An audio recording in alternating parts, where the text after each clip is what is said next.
actually being rather quick in answering our request on such short notice, actually. So thank you so much for being here.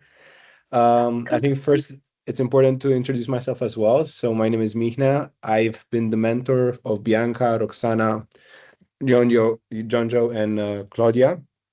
And essentially, I kind of guided them in choosing perhaps a topic, which then you were of help to actually guide it and present it in a much more professional manner with a lot more experience behind it. So that's great. Before giving you the floor, I would like to let Bianca, Roxana, Jonjo, and Claudia to present themselves, and then perhaps also provide 2 or 3 words about what the Euro-Atlantic Resilience Center is. So, Bianca, you have the floor. Yes, thank you. Thank you, Mihnia.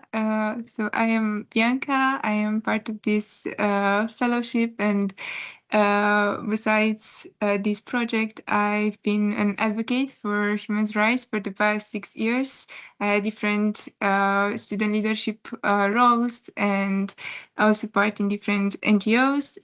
Currently, one of them being Girls Men's Rights Hub, where I am a global mini house coordinator, and there I had the pleasure of meeting Katey at the Girls Men's Rights Festival in London, and I'm very excited to have this session with you. Thank you so much for being with us. Roxana, what you? Thank you, Bianca. Go ahead.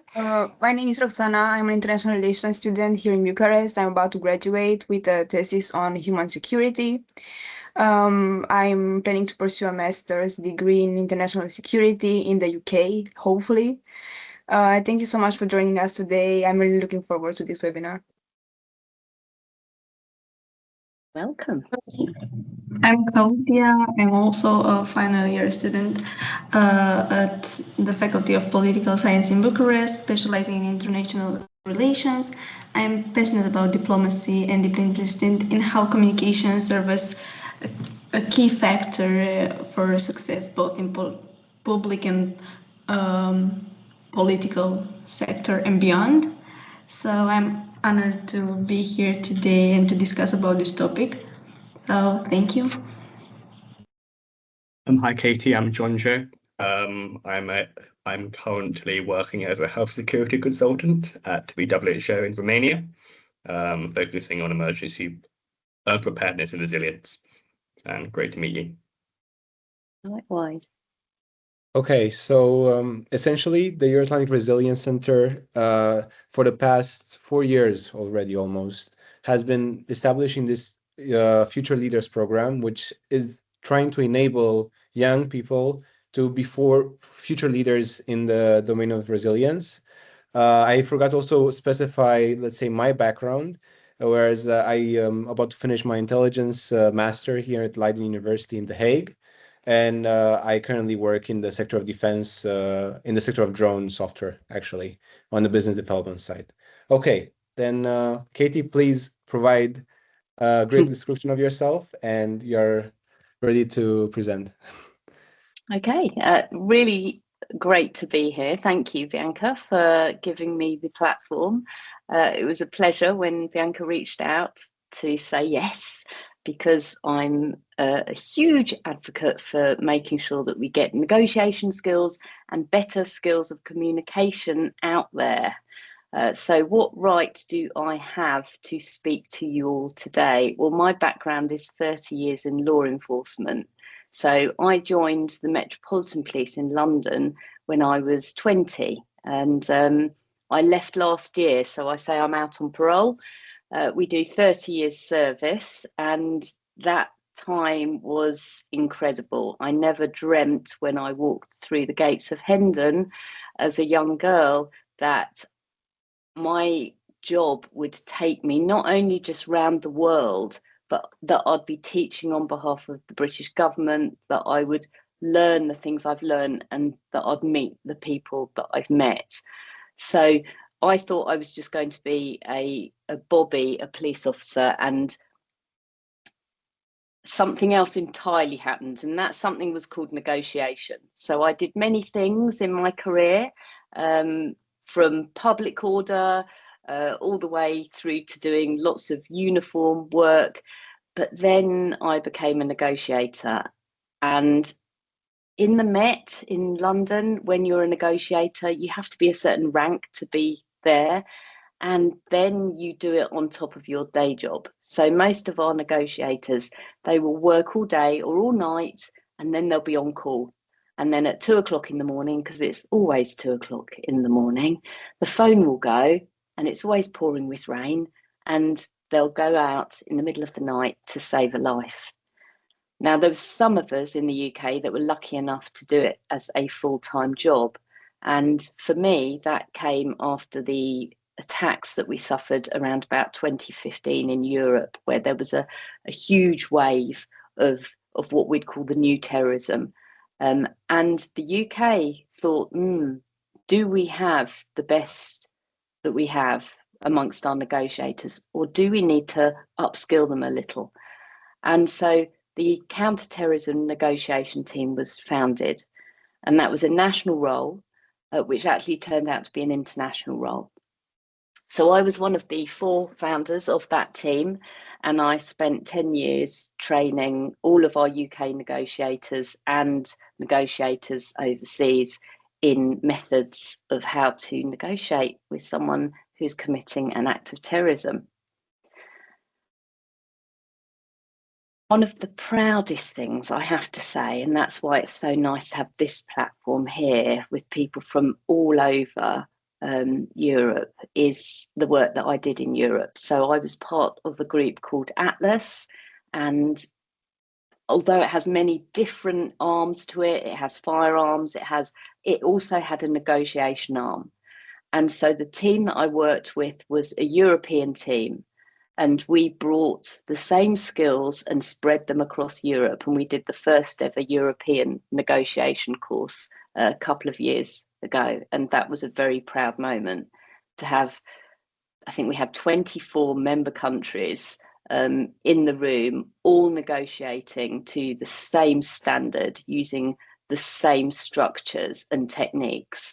It was absolutely amazing. So it's a real pleasure to bring some of those skills to you today. What do I do now? So I still work operationally as a kidnap consultant for SJ Group International, which deals with crisis.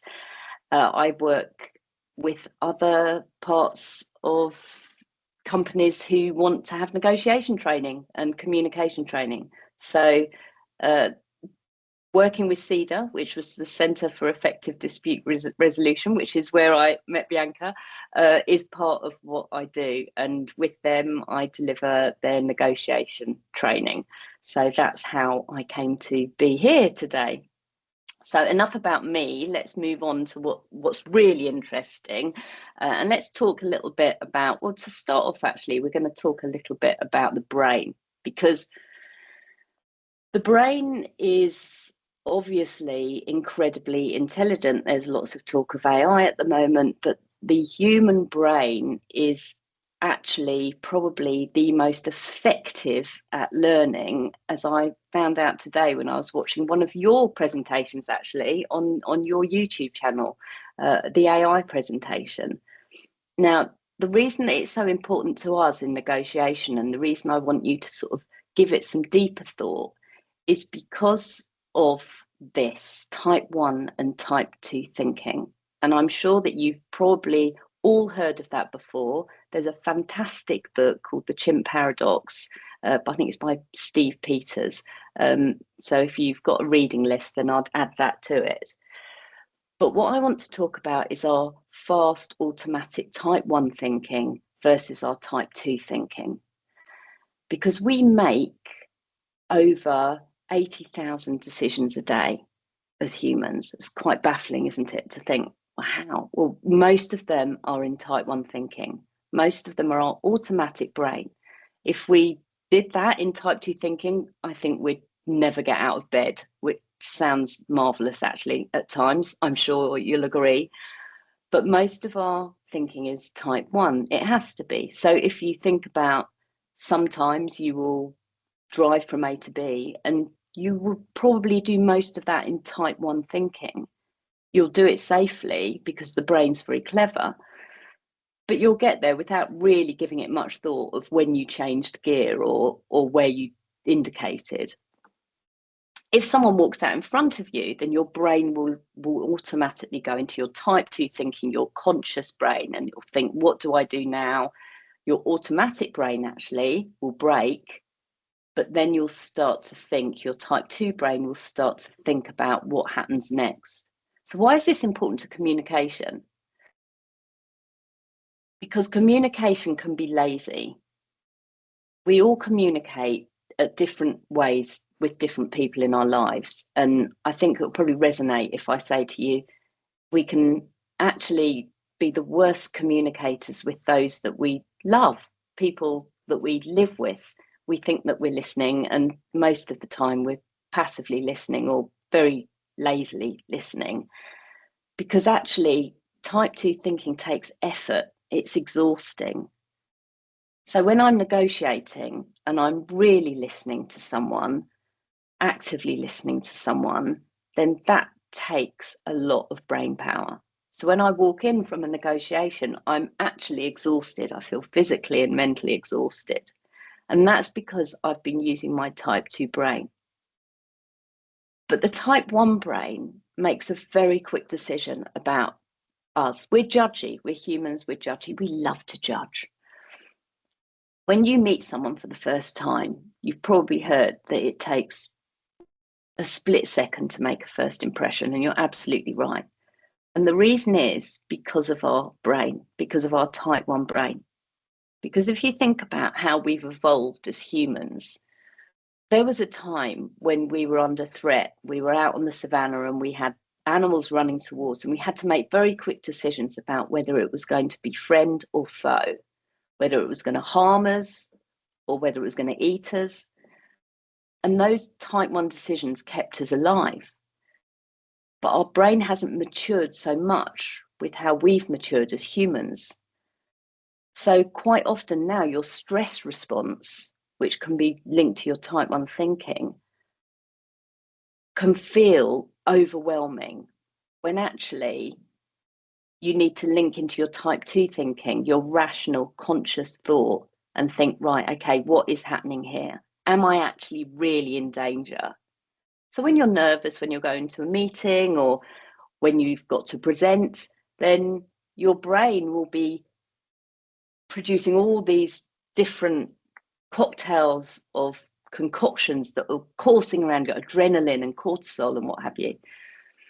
And there's a danger that you might go into your type 1 brain where you start to feel nervous and your heart palpitates.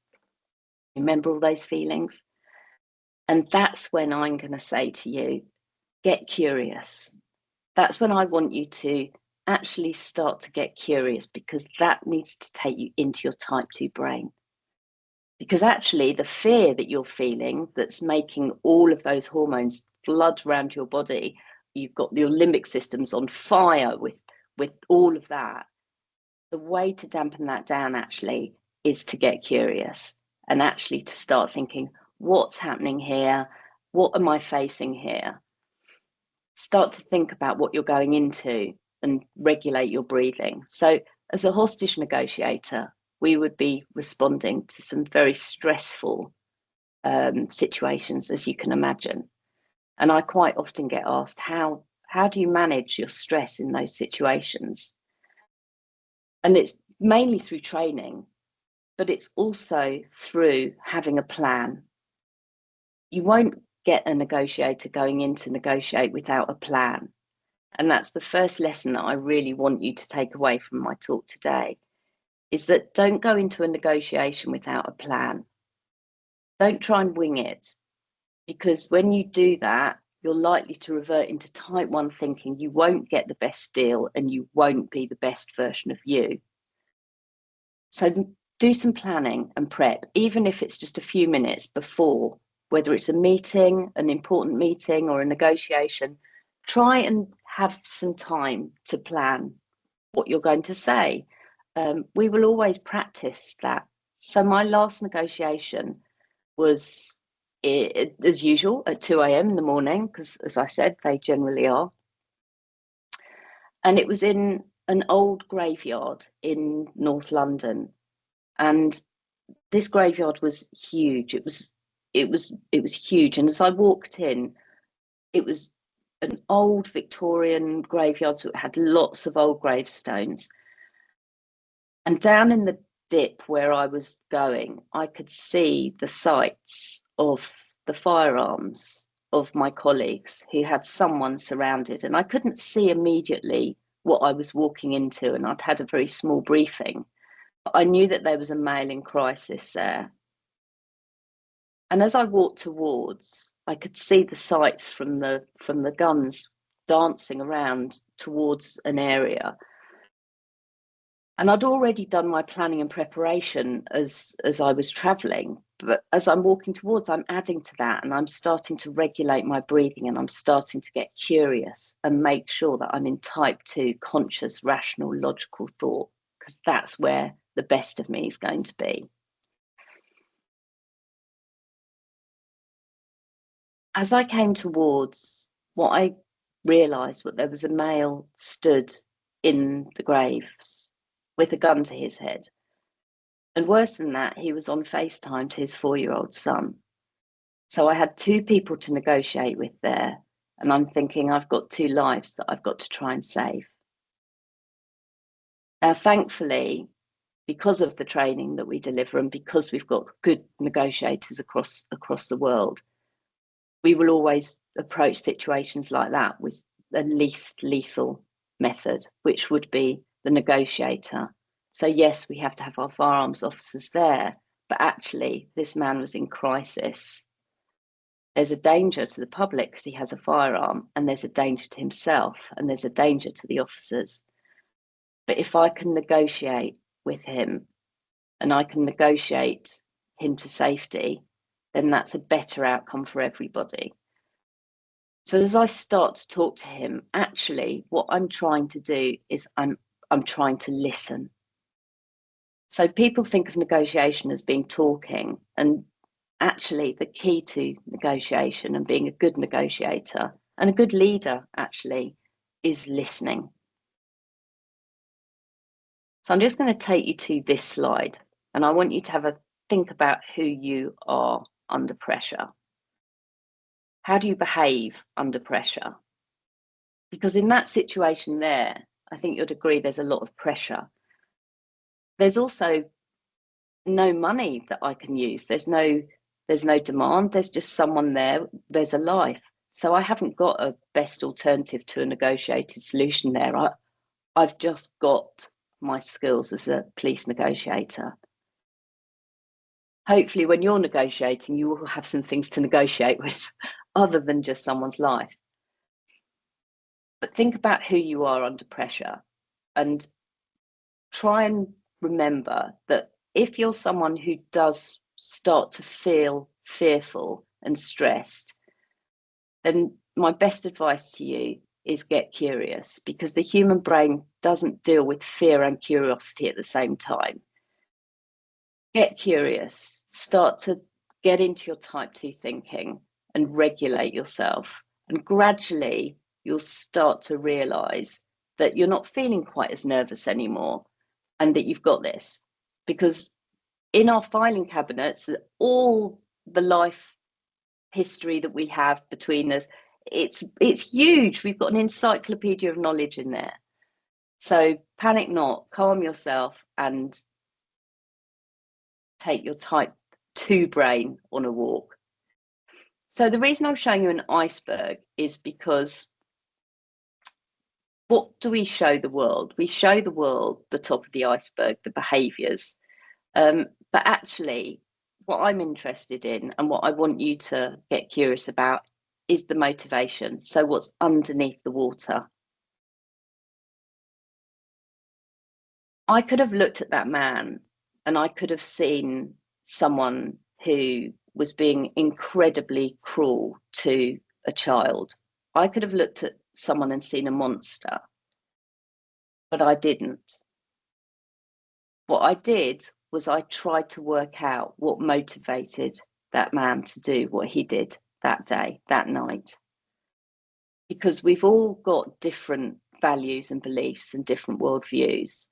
And actually, the world would probably be a much nicer and kinder place if we got a little bit more curious about that rather than just judging people by their behaviour. So if you noticed at the beginning, I said that I was negotiating and training people to negotiate with people who were committing acts of terrorism. What I didn't say was that I negotiated with terrorists. Now, the difference in language there is a label. Labels aren't very helpful. Well, they kind of are, because they're shortcuts. Because if I say to you, right, there's a terrorist coming to tea, you'll say, no, thank you very much, because that's not a very nice person. So it's a lazy way of our brains being able to say, yeah, that's that kind of a person, and I don't like them. But actually, the negotiator needs to be able to not judge. And they need to get beneath the behaviour and look at what's hidden underneath. What are someone's values, their beliefs? What's their journey? What made that man take a gun to his head and walk into a graveyard and want to kill himself? So by getting curious, I'm able to actually try and understand what motivates someone. So a really good exercise, if you wanted to do it, and if you've got a team around you, then it's a good one to do, is actually the iceberg exercise. And we start all our courses with this. Exercise Know Yourself, we call it. And we get people to draw their iceberg and just write down above the water what it is that you show to the world. So, for example, I've done mine here.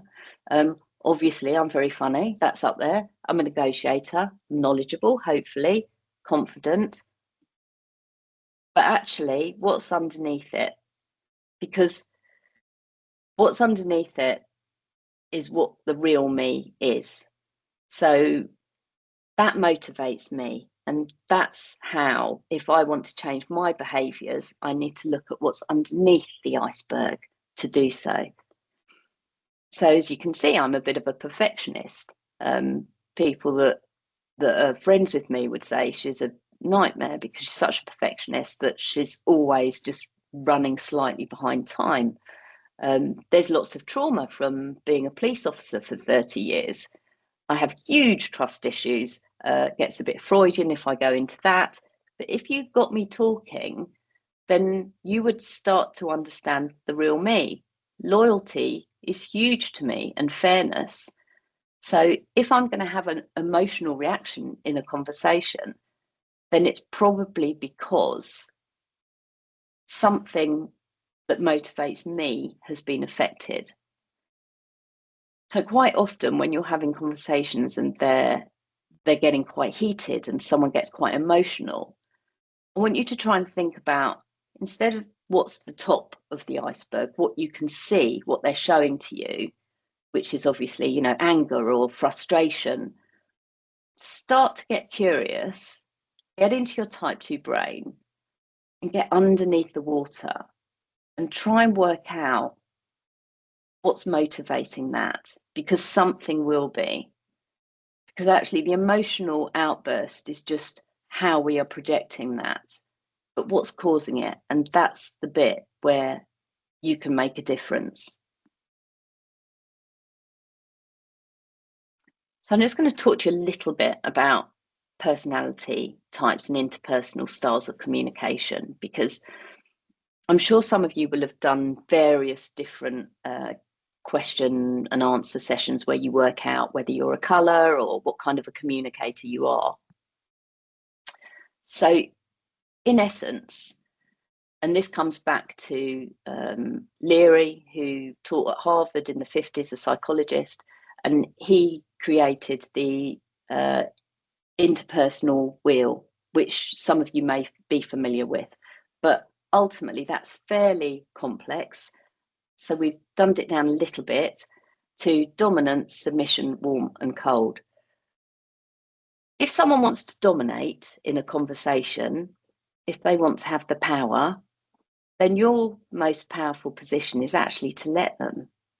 So right now I'm I'm being dominant because I've been asked to be, so I should be being dominant. And you are quite rightly all sitting and being nicely submissive, nice and quiet. That's kind of what's expected right now. If one of you turned your mic on and started to argue with me or say, no, I'm going to teach this now, then naturally, and please do, naturally, I would start to feel uncomfortable with that. It wouldn't feel correct because I'd feel personally challenged. So actually, the rules of conversation are playing out here in that I've got the dominance and you're all sitting opposite in submission. So when you're in a situation in life where someone wants to be very dominant towards you, and that might be that they're a strong personality or that they've got all the ideas. If you want to make a really good impression with that person and build a rapport, then actually your most powerful place to be is actually to sit down opposite in submission and just be humble and just listen and soak it up, because they want to be dominant. Now, don't stay there the whole time, because then that would be bad submissive. There'll be a moment where you want to ask a question, but ultimately that is the rules of conversation. Now, the other axis works in completely the different way. So we have some people who are very naturally warm communicators, and you will think about that now, and you'll think about people that you know that are naturally warm communicators. And likewise, you'll think of some who are on the opposite side of the spectrum, who are naturally quite cold communicators. So what do I mean by that? So a warm communicator would be someone in your team who's very bubbly, very friendly.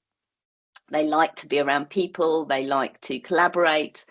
And that's a very specific type of communicator.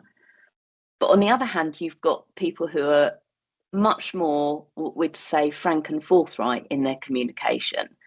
So they don't need or want all the pleasantries. They're the people that come in on a Monday morning and literally groan when someone says, how was your weekend? Because they're not interested. They just want to get on with their job. They don't want all the niceties. It's just factual. So it's, I'd say, accuracy, brevity, speed. It's a very conversation that hasn't got all the sort of hearts and flowers wrapped around it. So when those two types of communicators come together, sometimes it doesn't feel like a rapport is being built very quickly. And it's probably because of this.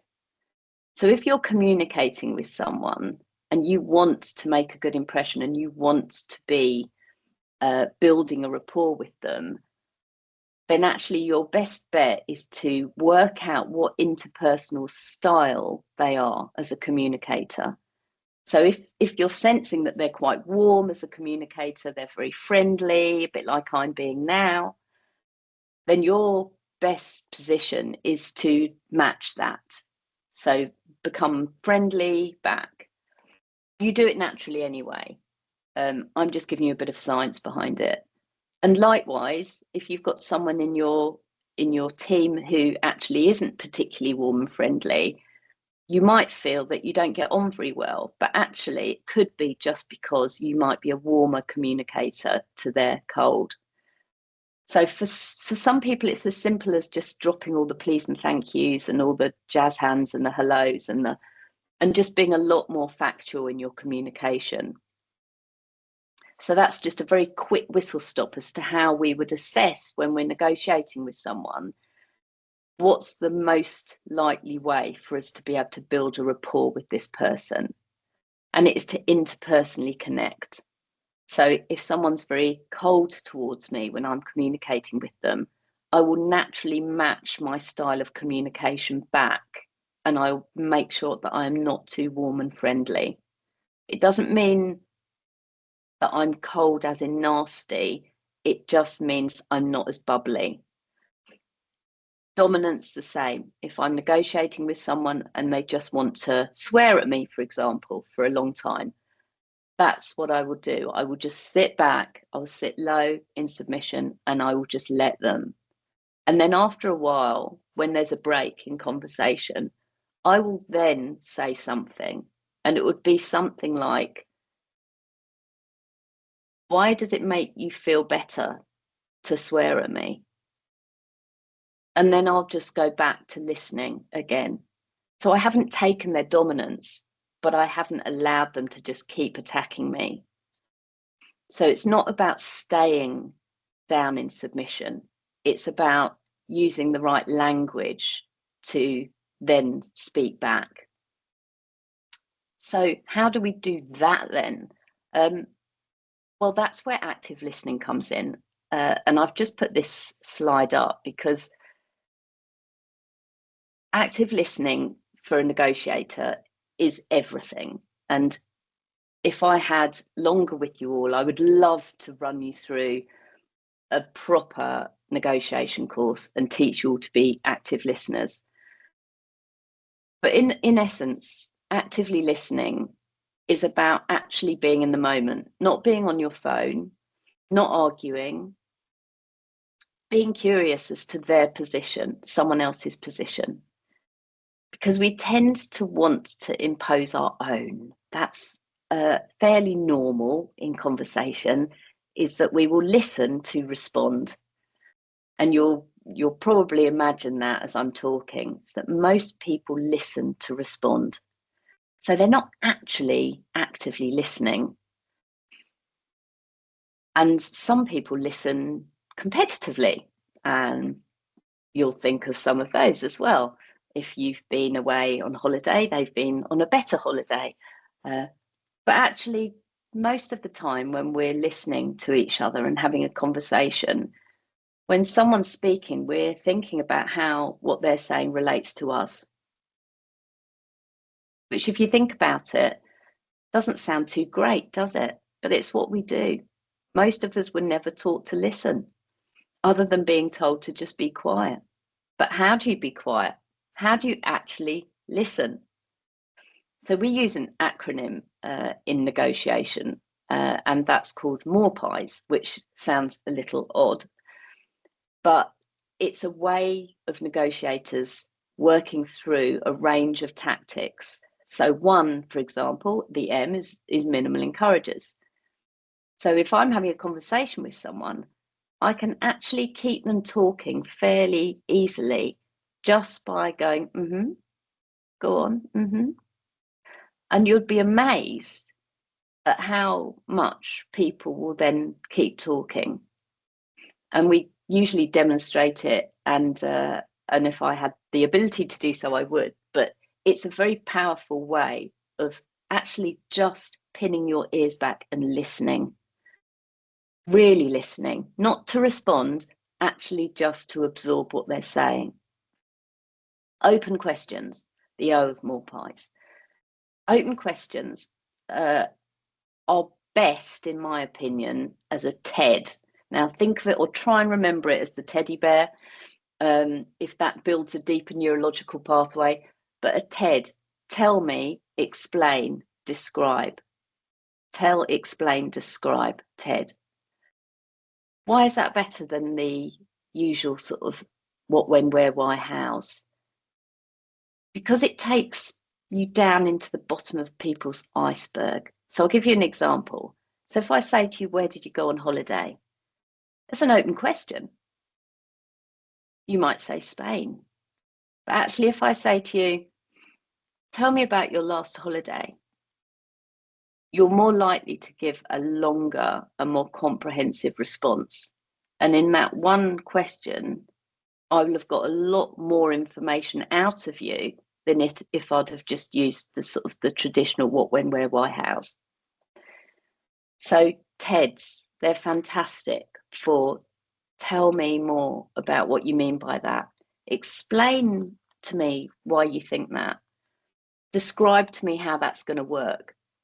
So if we go back to looking at this, if someone is in a meeting, for example, wants to tell you their opinion and they're negotiating with you and it's all about them, and you know that that system is not going to work, rather than going into battle and being combative, actually allow them to dominate, and then at the opportune moment, just use a TED. Just say, so explain to me how that's going to work in practice. Or, okay, I hear what you're saying. That's really interesting. So can you just describe to me what that will look like? What you're doing then is you're making someone actually go into the minutiae of their decision. And if it's not a great decision, then it will unravel itself and they will have realized it rather than you telling them, which is better, because there is something called reactionary theory, which means that if you say to someone, oh no, I don't think that is what you want to do, then we naturally, as people, we react and we get defensive. And the best conversations are had when our guards are down and we're not getting defensive. People like to have autonomy over their decision making and their thought process. So if we can give them that, we're more likely to build a rapport and we're more likely to be able to influence and persuade.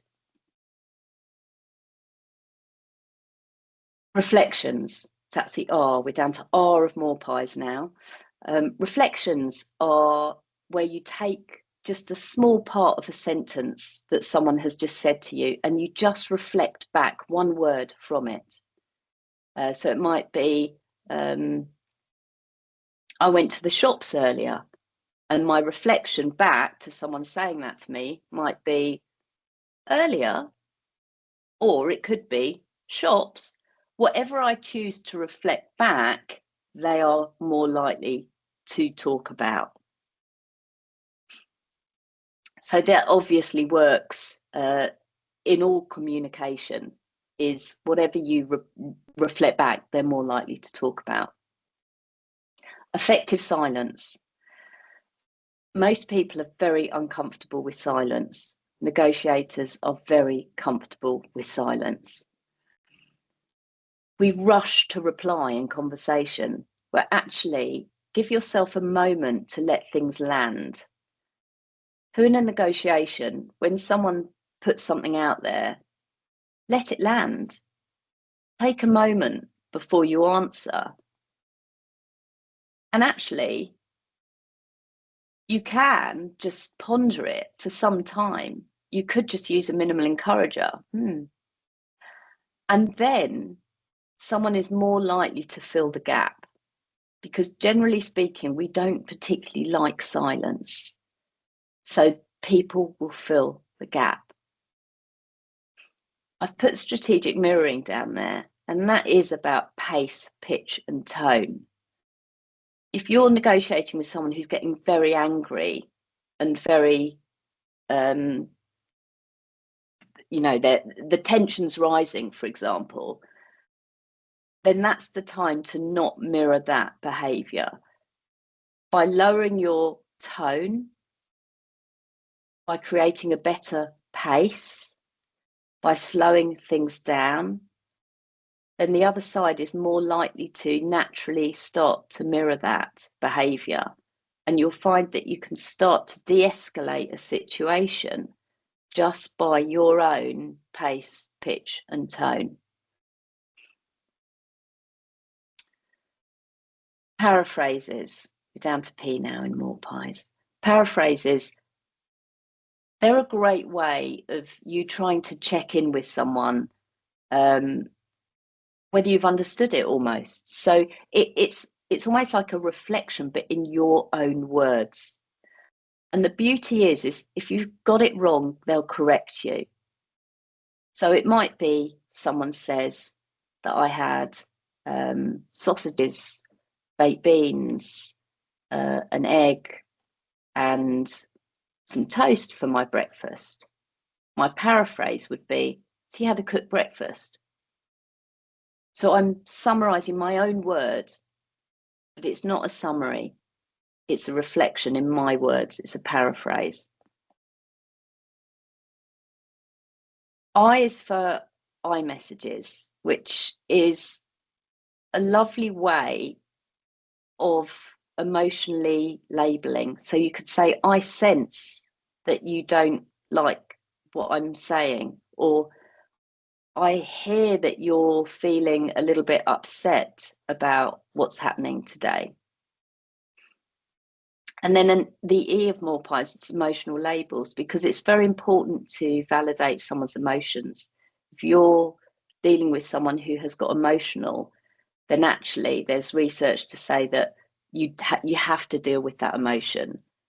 We are emotional beings. I mean, it's been proven that we make most of our decisions from a position of irrationality.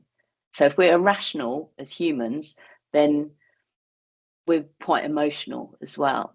So if you're dealing with someone who's very emotional, then try and find what emotion you're dealing with and just put it out there. It's one of the ways I'd say is good for dealing with conflict. Don't use the word angry. That's not generally a good one because it's quite a negative one. But you could say, I sense you're frustrated by what we're talking about, and then just be quiet and let them fill the gap. Remember what I said about pace, pitch, and tone. Summaries. Summaries are a great way of buying yourself a bit of thinking time, or opening a conversation, opening a negotiation. So you might say to the other party, so from what I understand is that we're at this position, we've been negotiating this for a while now, that the last negotiator got to here, and you're literally rolling off a summary. Again, if you're wrong, they'll correct you. So a summary is quite a good way of baselining where you're at. So that's Morpie's. That's how negotiators across the whole world, including the FBI, are trained in active listening. But it isn't just about using formula, because you've got to be able to listen with honesty and empathy. You've got to give someone autonomy. People like to be heard and they like to have their position heard. So let them. Remember what I said, if they want to dominate, sit down and just listen. Incremental commitments. You might have heard of this in terms of small wins lead to big wins. So when you're negotiating something, don't just negotiate for the large win. So if I'm negotiating with my kids, for example, and I want them to be in by midnight, I need to start with some smaller gains, because psychologically, if we start to gain small things, we're more likely to commit towards a bigger gain. So actually small wins are a really good way to start to build rapport and start to go onto the right path of influencing and persuading. So when I'm negotiating with someone in crisis, I won't necessarily just say straight away, why don't you come down off that bridge? Why don't you put the gun down? Why don't you stop being on FaceTime to your child? Instead, I'll go for smaller things. And that might be, how about we just talk? Or it might be,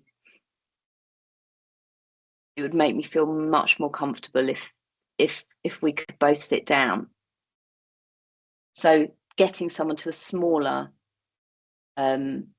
it might not be getting them out from the danger, but it might be diminishing the danger slightly. And gradually, we're moving towards a bigger commitment. So small incremental wins is where you're trying to aim for.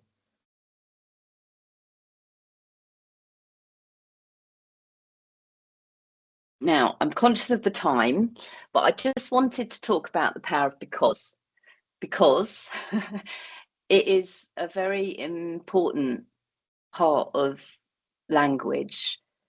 Why? Because of our type 1 brains, actually. When we hear the word because, it shortcuts us to thinking, oh, okay, we need to be amenable. And there's been lots of research from this as well. And there's a very famous study that was done, I think it was at Harvard actually, I think it's called the Xerox photocopier study. And the theory is that if you need something or you need to do something, if you use the word because, then people are more likely to comply. So in the study, there was people wanting to photocopy back in the day their assignments at university, and there was a huge queue and only one photocopier. But what they found was that you could cut in line, you could push into the queue as long as you used the power of because. And they trialed it with different types of because I've late for my assignment, because I've got to photocopy this for my boss. And it didn't seem to matter how good the excuse was or how bad the excuse was. What mattered was the power of because. So if you need something or you want to push into a queue, then try, because it really does work. People automatically hear because and shortcut in their brain says, okay, I need to allow this to happen. Now, iMessages is that I feel when you because is a nice way of dealing with difficult conversations. So it's a bit of a formula, I feel when you because. So you've got the because in there, the power of because. You've also got an iMessage. So, for example, if someone's making you feel uncomfortable because they, I don't know, they're too close to you or they won't stop messaging you, you can use this because it's very non-confrontational. So you could say, I feel uncomfortable when you won't stop messaging me because we have a professional relationship. So I've used I feel when you because. So it's I, so I'm owning it. I'm not projecting that on anyone else. So no one can argue with how I feel, which is why iMessages are powerful. So in summary then, really, if I'm giving you a very quick way of using language to de-escalate conflict, then it would be to really watch your pace and your pitch and your tone. So slow it down. If someone's angry, slow it down. Use a lot of pauses. Use your TEDs. Ask open questions. We say name it to tame it. So you would look for the emotional label. Try to avoid angry. It's not a good one to be angry. So try something else. You know, you sound upset. Pick your words really carefully. Difficulty is better than a problem. Saying that someone has a different view is less inflammatory than saying they're wrong. It's not really nice if you're communicating with someone and they say, oh, I think you're wrong. But actually, if they said, we seem to have different views, suddenly that's okay. It feels better. It feels more collaborative. Reframe the narrative together. So label the emotion, manage your pace, pitch, and tone, get curious, use your active listening skills, and then start to try and reframe it. You know, instead of looking at blame, let's look at solutions. How can we move past this problem together? Use a TED, you know, explain to me how we're going to move this forward.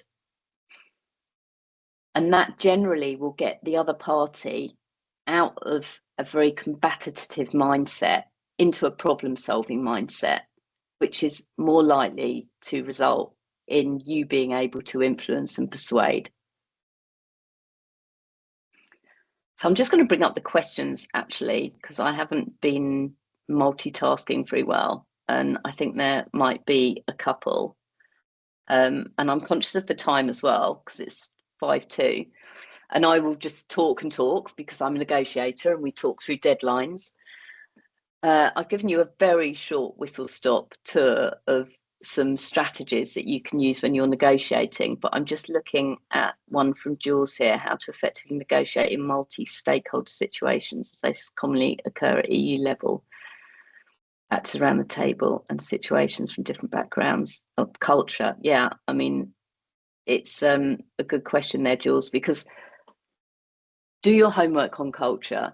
I always use a website called, I think it's Culture Compass, and I don't travel without looking at it because I want to know what culture I am going to be negotiating with, because communication differs so widely depending on culture, and it might be that in some cultures actually to be very direct is not considered a good way to negotiate. So make sure you've done your homework beforehand and that you understand the cultural nuances as to who you're going to be working with or negotiating with.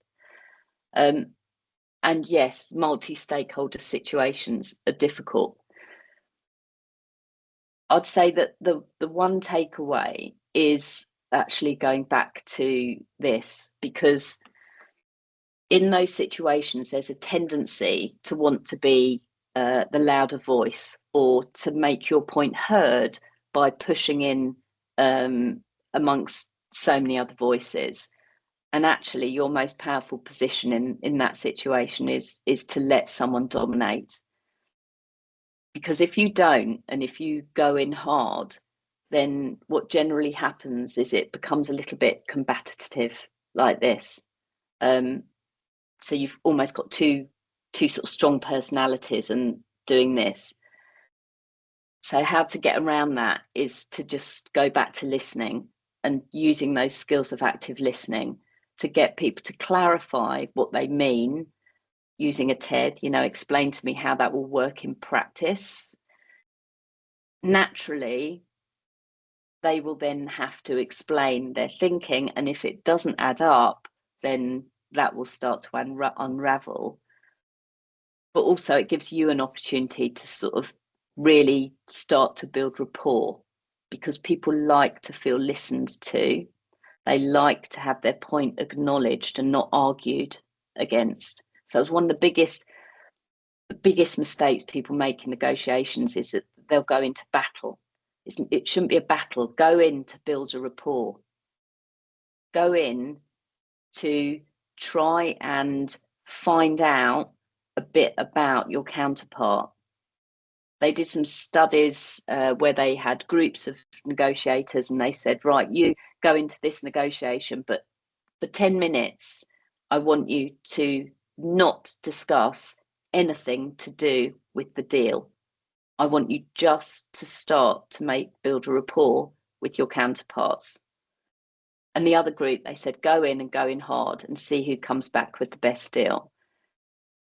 The negotiators that did the best were the ones that spent 10 minutes not talking about the business and actually getting to know each other.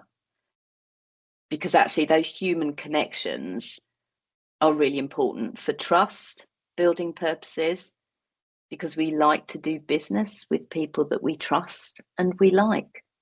And those two different things, trust and liking, they're probably more important than anything in negotiation. So, it's absolute fact that people will do business with people that they trust and like. They will buy something that costs more and that's a worse product from someone who they like and trust. So actually, building a rapport with the people that you're going in to negotiate with is your best tactic.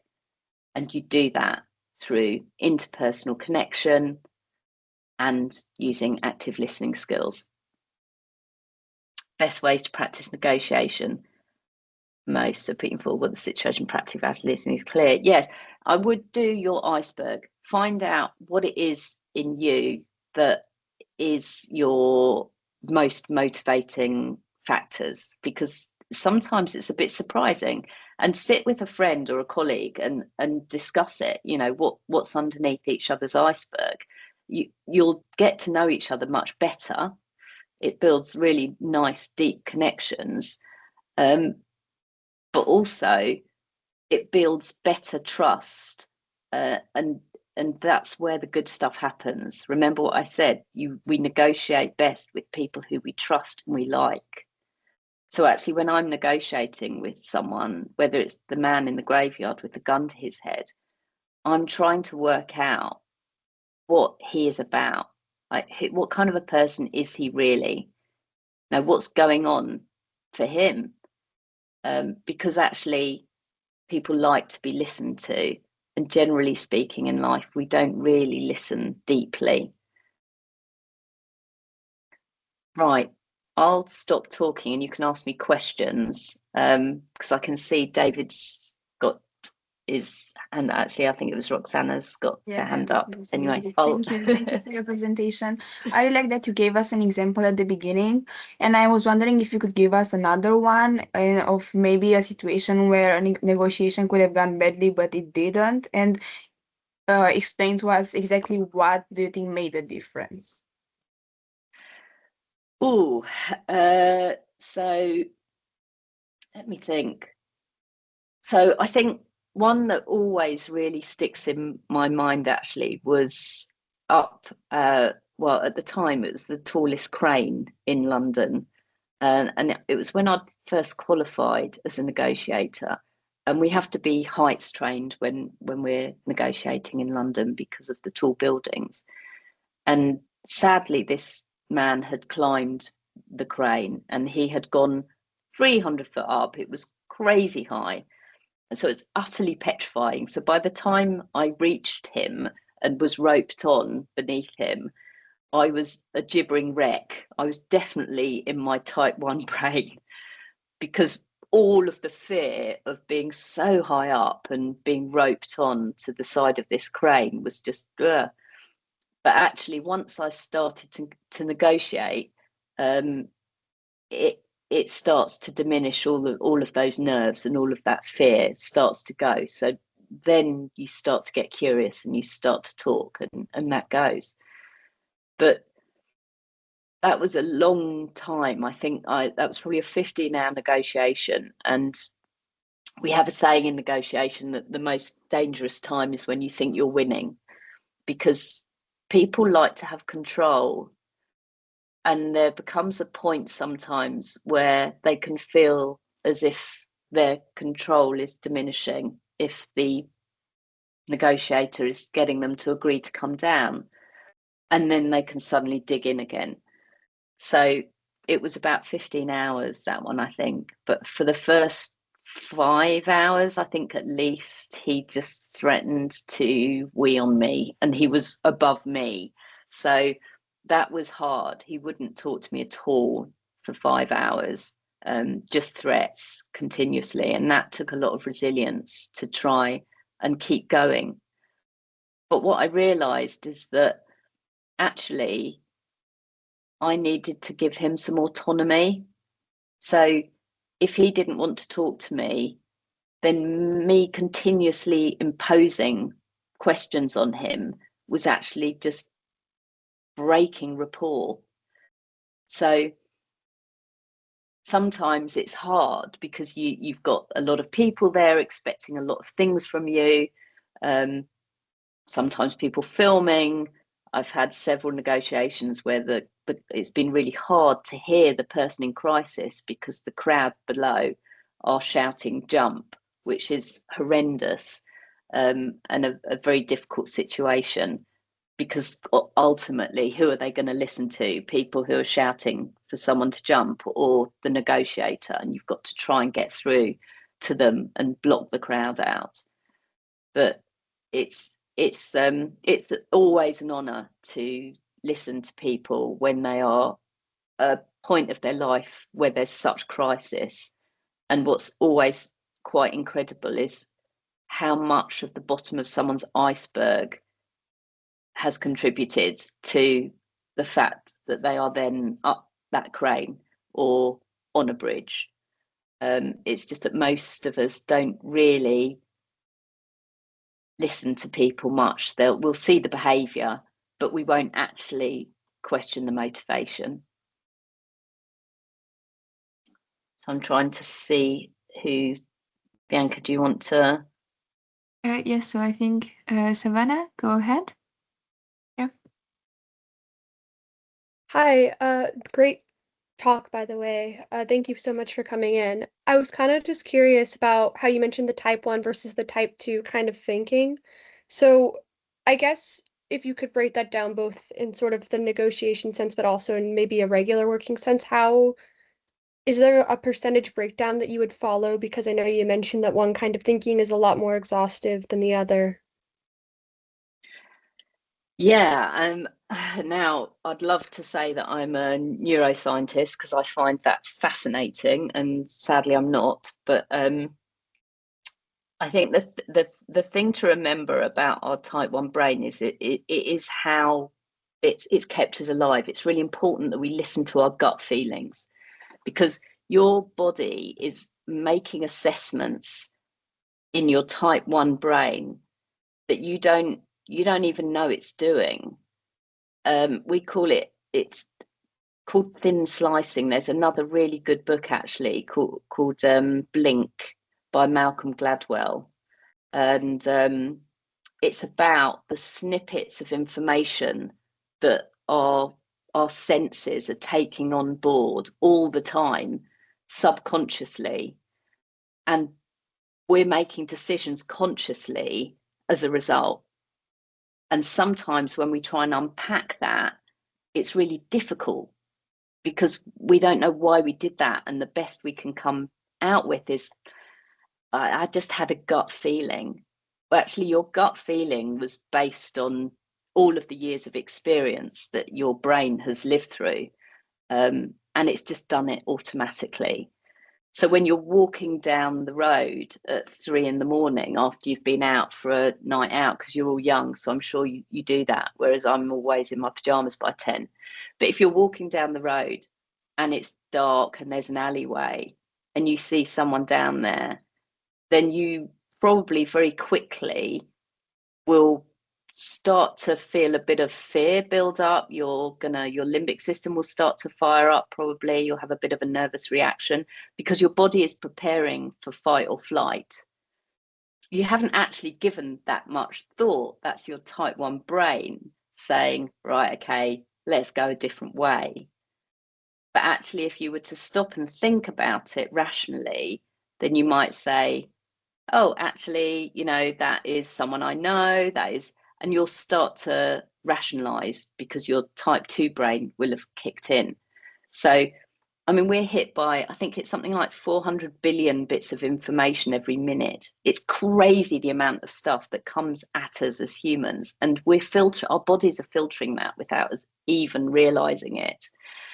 So it's when you communicate in type 2 thinking actively, that's why it's so exhausting, because you're not being lazy with your speech. You're not using the shortcuts of the labels. You're actually thinking of everything that someone is saying to you. Every look that they're giving, what does that mean? Every pause, what did that sound like to me? What emotion am I getting here?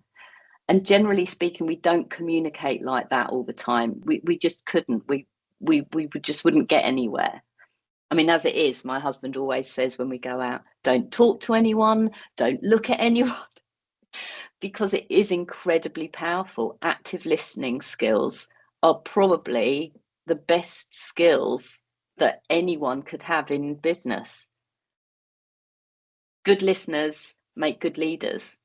Good leaders are usually empathetic. They're good listeners.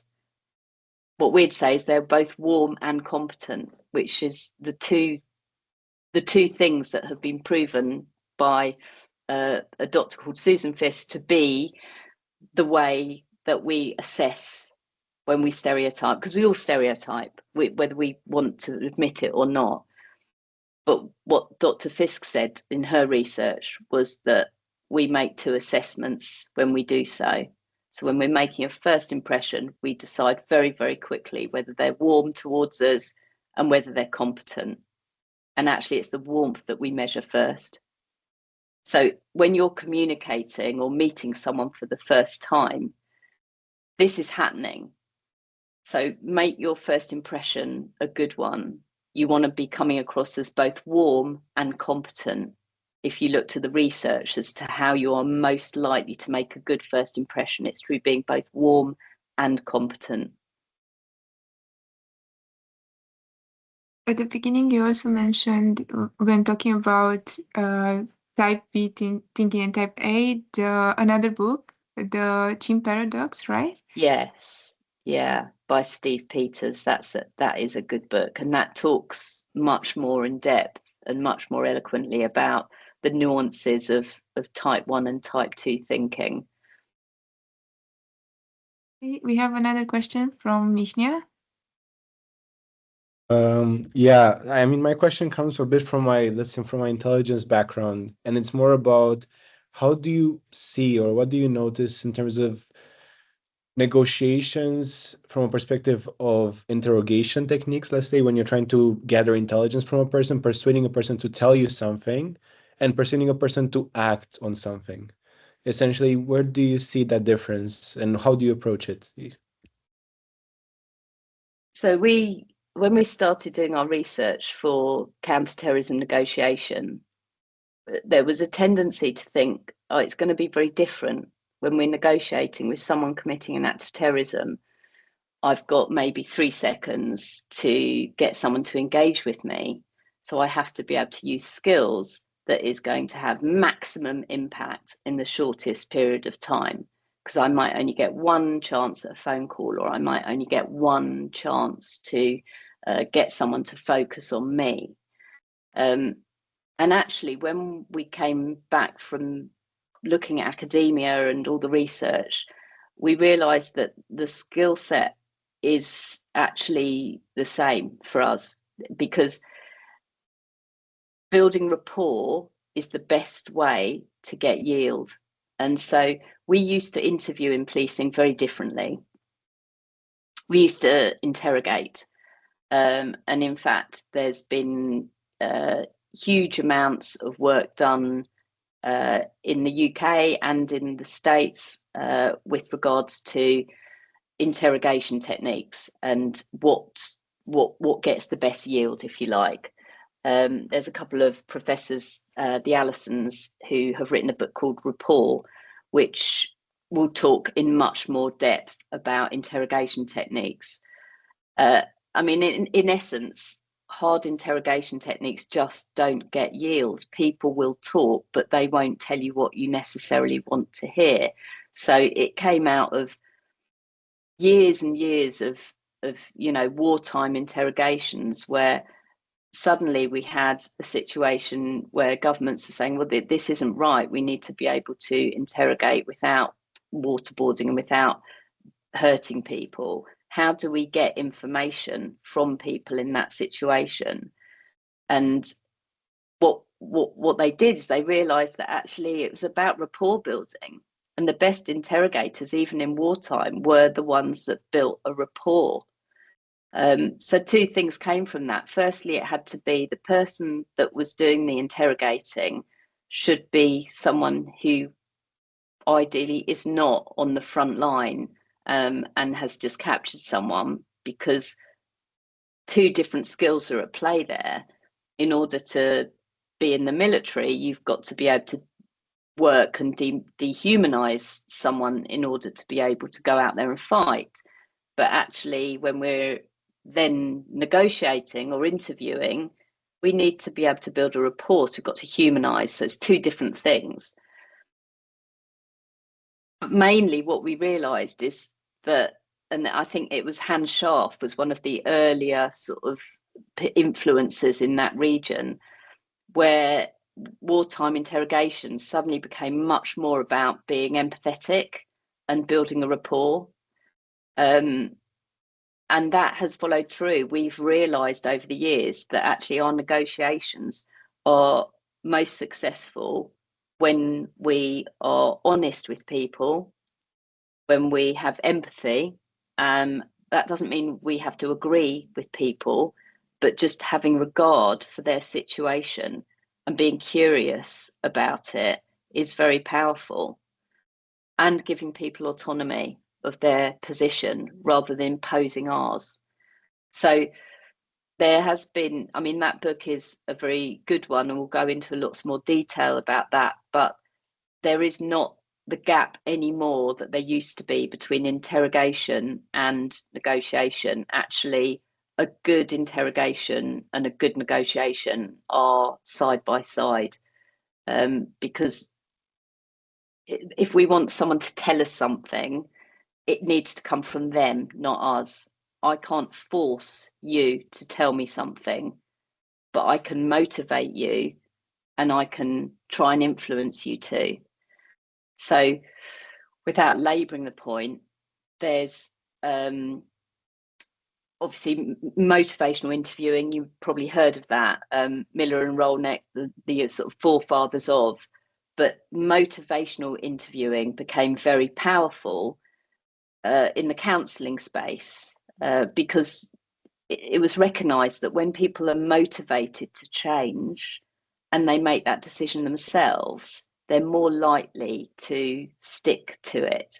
So there's all sorts of positive reasons as to why, if we're trying to interrogate and get intelligence out of people, we're best doing so through rapport building techniques and motivational interviewing. We have a Thank you. question from John Joe as well. Hi, Katey. Thanks so much. Hi. Everything you said is really interesting. I wanted to kind of follow on from your discussions about wartime conflicts, especially, and to ask whether you've been in a situation, or one of your colleagues have, when you felt that the parties discussing have some kind of have such large differences that you feel they're almost irreconcilable. What sort of approaches could one use to address this in order to come towards some, compromise? I mean, I'm thinking currently of the current conflicts happening in the world, and the feeling that really they are just completely at odds with each other.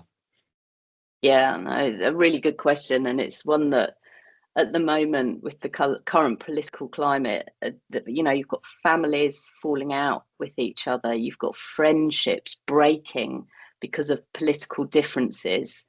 So yeah, it's for me, it comes down to, I call it the flat earther approach. So, I will sit here and I can say the earth is round. The earth is not flat. But actually, if I'm having a conversation with someone who thinks that the earth is flat, and I try and change their mind, all that will happen is that they will entrench further into their position. Never in the history of ever, I'm pretty certain, has anyone had a conversation with someone who thinks the earth is flat and given them their opinion and they've gone, oh yes, okay, yes it is, because they have to have their autonomy. So rather than impose our opinion on people, get curious instead, whether it's about politics, whether it's about the shape of the earth, however ludicrous someone's position seems. The moment we start to disagree, we're not negotiating. So we need to roll with resistance. We need to park our judgment, and we need to start using active listening to be curious. And so straight back into sort of, the let them dominate, let them tell you why the earth is flat. And then at the opportune moment, say, so explain to me where your beliefs have come from, because that's much more interesting question than I don't agree with you and I think it's round because of X, Y, and Z. I'm learning nothing. Actually, the reason that they think the earth is flat is really quite interesting. If you think about it, I want to know. So if I could have a conversation with Trump, for example, or with any of these other politicians, it would never be about me imposing my position, and always be curiosity as to theirs. I think once you start to be all about learning other people's position, conversations become much less conflict driven. I mean, there's some great skills that I could teach if I had the time, but yeah, I mean, generally speaking, you know, I call it, so expectation violation is a great thing. When people think that you're going to go into battle and you don't, it's really disarming for people. You know, if you think the next time you meet a friend who's used to having a right old row with you about politics, and you just go, you know, so tell me what brought you to that conclusion, and you don't argue, then you're just, it's like, whoa, where's John Joe gone? And suddenly you're in a much deeper and richer conversation. Thank you so much, Katey, for your presentation, for talking with us, and for accepting our invitation. It was an incredible session, and we are very grateful. And I think we learned a lot about curiosity and about the tip of the iceberg, to not judge, book by its cover, and to just practice, to be brave, to stay curious, to practice active listening. Yeah, and start to enjoy the silence. Don't rush in. Just let things land. Give yourself some time to think, and people fill the gap. It's incredible. It's very powerful. Okay, well, thank you so much, Katey, in that case. You're welcome. You're more than free as well to go. But essentially, we are very grateful, and I'm sure that it was very insightful for everyone. And hopefully, we will stay in touch over LinkedIn as well. Thank you, Bianca, for organizing this as well. Thank you, and all the best, everyone. It's lovely to meet you all. Have a great evening. Bye. Bye-bye.